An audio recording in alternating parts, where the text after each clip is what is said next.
Hello Pokemon fans, Zasu here bringing you another episode of PokéTalk. Now on today's episode, I'll be going over Galarian Darmanitan, followed by competitive battling and the draft leagues. Next on the list, I will be talking about the shiny hunting methods, and last on the list, I'll be talking about the Gen 4 remakes, and what are my opinion on those, and when they should be arriving on the scene. Without further ado, let's get started with the first item on today's list, which is Galarian Darmanitan. Now, this topic was brought up to me by one of my Twitter followers, whose name is JV. Big shout out to him. Go follow his channel, and he's got some great videos on his YouTube. So definitely subscribe to him. He's a great guy. He's very knowledgeable about Pokemon and the competitive battling and draft leagues. So definitely go check him out. Now, his suggestion to me was, what should happen if Galarian Darmanitan, which is a pure ice type, gets burned and then goes into Zen mode?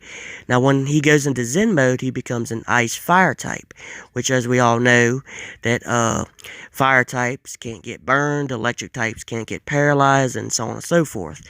So, when Galarian Darmanitan goes into Zen mode, should he lose his burn status or keep his burn status and lose any secondary effects, or keep lose the burn status altogether? Now, I strongly believe if he's burned while being a pure ice type, when he goes into Zen mode, he should keep the burn status and the secondary effects, because to me, it would be too powerful of a Pokemon to get burned but lose the secondary effects once you change a different form. Now, if they allowed that, I could definitely see Galarian Darmanitan being moved to Ubers, or possibly even banned, or even Zen mode being banned. Now, I do know that from watching some draft league videos and competitive battling, and even on Showdown, that Galarian Darmanitan is a huge threat in the metagame. And if it was able to take away a burn status just by changing in form, I believe it would become too powerful of a Pokemon, and it would just mess up the metagame. And so that brings us to our next topic, which is competitive battling and the draft leagues. Now, here recently I've been seeing a lot of draft leagues popping up, and my take on those is they're awesome. I think it's a wonderful idea. I'm even in the process of constructing my own draft league, which will probably come out in the next year or so. I have a lot of work to do on it, and I need to get back into the competitive battling, which I haven't done any of that since about probably when X and Y came out. So I started getting really heavily into Pokemon Showdown and making a team.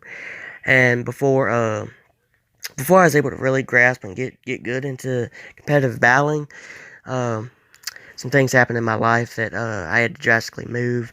So I didn't really get to explore much into that territory, but I hope to eventually get back into competitive battling and possibly even join some draft leagues.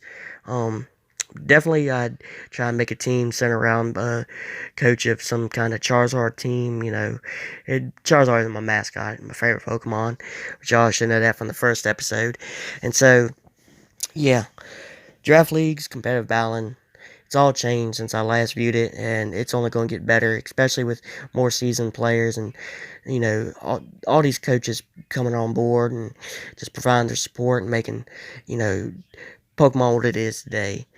Back in my day when I first started, we didn't have any kind of competitive battling or even draft leagues. So it's definitely a big jump from when I first started playing to now. And I think it's just helped the game all together, bring people closer together, form a great bond with your team of 6 or however many Pokemon you use for competitive battling. Now that brings me to my next topic, which is shiny hunting and what I think are the best methods. One of them being the Masuda method, and the other being the full odds shiny hunting. Now, I didn't really explore much into shiny hunting until I got Pokemon Omega Ruby and Alpha Sapphire, which I did I forget what kind of encounter it was. It's been a while for me, so I do apologize on that. Where you run into 5 Pokemon at once, and then Pokemon chaining. And I do believe that the best method is the full odds shiny hunting versus the Masuda method, because I can see the Masuda method taking forever to do.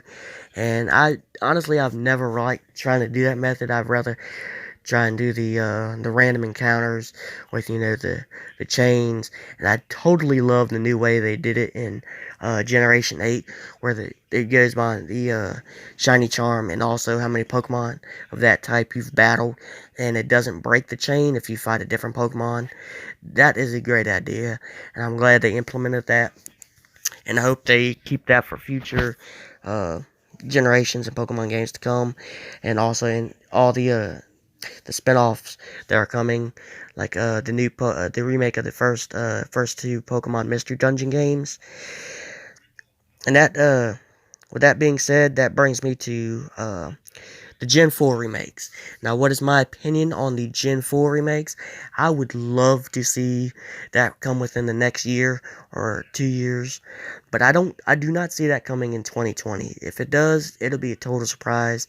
We probably wouldn't see anything like that until probably around November.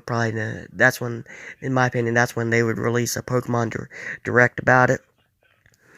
Now, I'm not sure what they could do to up the scale from when Gen 4 came out, except for the graphics wise and possibly adding some new Pokemon encounters, incorporating more of the Pokemon that came around after Generation 4.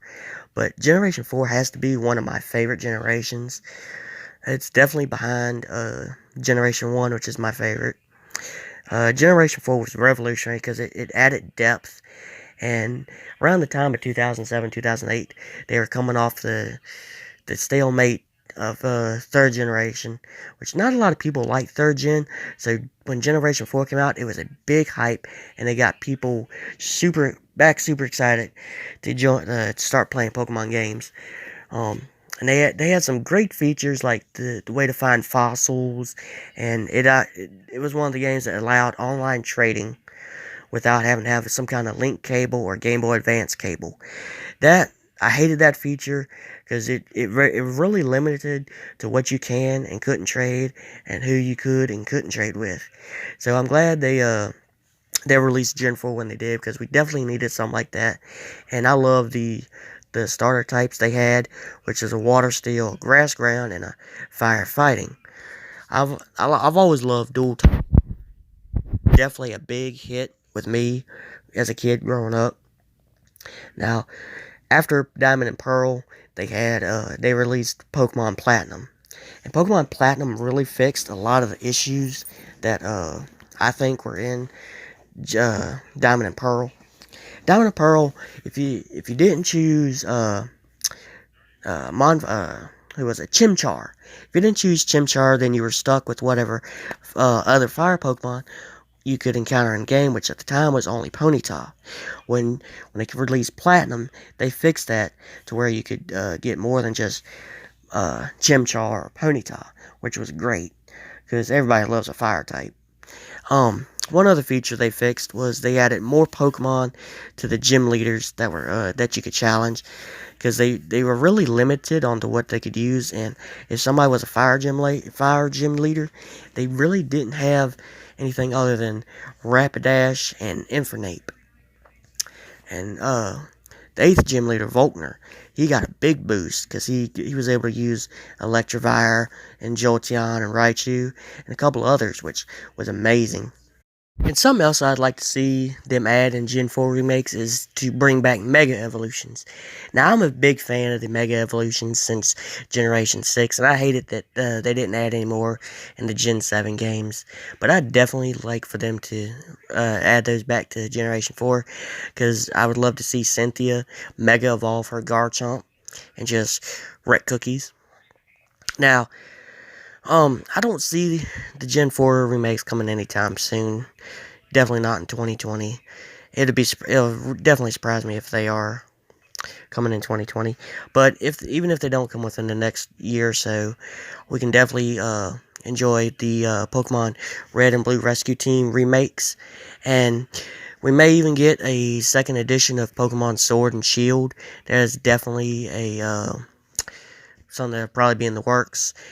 like they did Pokemon Black 2 and White 2.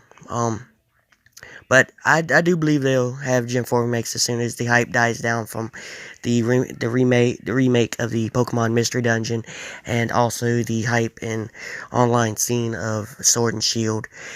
Sword and Shield is definitely in its infancy right now, and it needs another year or so to really grow into an awesome competitive battling scene. Now, that concludes all our time for today, and I would definitely like to hear more from y'all. You can follow me on Twitter or subscribe to me on YouTube, and just in the comment section below, if you want me to discuss anything Pokemon related, just drop me a comment, or if you want to follow me on Twitter, go ahead and feel free to do so and send me a DM. I'm down to discuss anything. I try to be a very friendly guy, give my honest opinions. And with that, I'll see you on the next episode of PokéTalk, and happy hunting.